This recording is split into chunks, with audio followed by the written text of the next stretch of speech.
അല്ല, ഡ്യൂപ്ലിക്കേറ്റ് ആണോ ഒറിജിനൽ ആണോ എന്നുള്ളത് അറിയാൻ മിനിസ്റ്റർ അടക്കം ഇങ്ങോട്ട് വരണമെന്ന് ഞങ്ങൾ എത്രയോ ദിവസമായിട്ട് പറഞ്ഞുകൊണ്ടിരിക്കുകയാണ്. ഏതാണ് ഒറിജിനൽ ഏതാണ് ഡ്യൂപ്ലിക്കേറ്റ് എന്ന് അറിയാം. അതിവിടെ വരട്ടെ, അവിടെ ഇരുന്ന് പറഞ്ഞിട്ട് കാര്യമില്ലല്ലോ.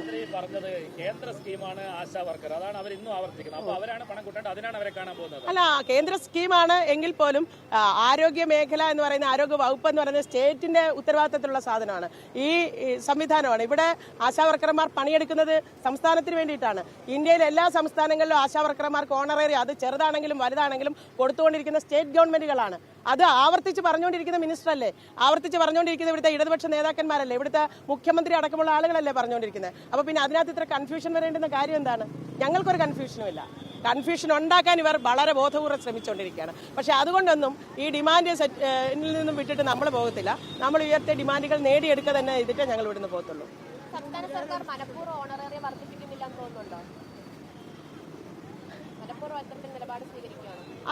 അത് എല്ലാവർക്കും പരിശോധിച്ച് നോക്കാവുന്നതാണ്.